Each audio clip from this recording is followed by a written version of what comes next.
Hey everybody, for as long as I've been buying discs online, one of my favorite retailers has been Infinite Discs.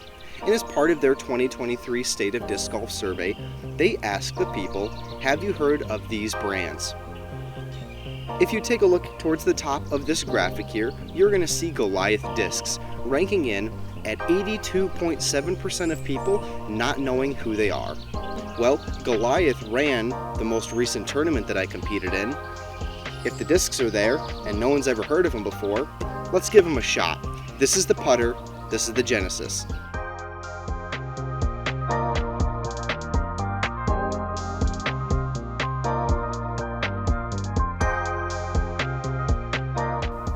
So this plastic is called OT plastic. It's stiff, but it has a grippy feel even when it's wet. This is not a bottom of the barrel putter plastic. This is a nice feeling plastic. So what I did is I took my first 10 throws with this disc and I averaged them out.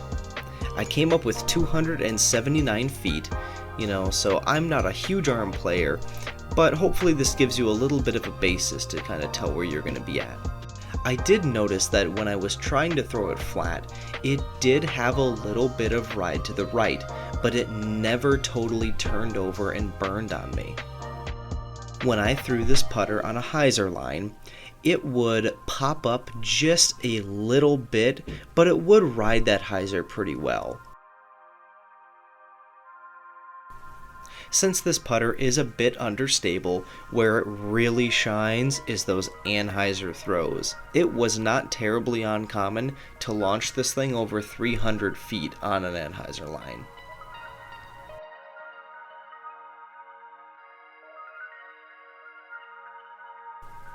Well, let's venture over to the putting green and let's take a look, see how it can handle itself there. From 15 feet, it was just a great straight putter with a little bit extra glide.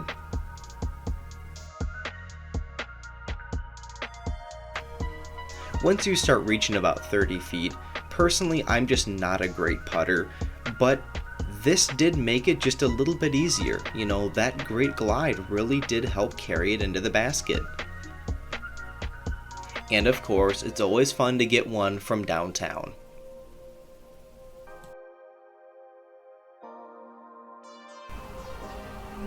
So that's how the Genesis flew for me and how it putted for me.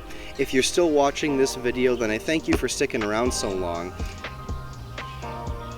This is the part where, as a reviewer, you want to be honest about your thoughts about the product without sensationalizing anything. Well, those 10 throws that I averaged, where I got 279 as the average distance for the Genesis, I compared against my normal throwing putter, the Maiden. The Maiden averaged 234. I tried to smush this thing out there. It didn't work. This is not a sponsored video, but the Genesis absolutely smoked the putter that I'm used to throwing. A putter that has the same flight numbers. It's supposed to fly about the same way. It couldn't touch it. Out of the 10 throws, the Maiden actually only beat the Genesis one time, and I think if I remember right, it was by 2 feet.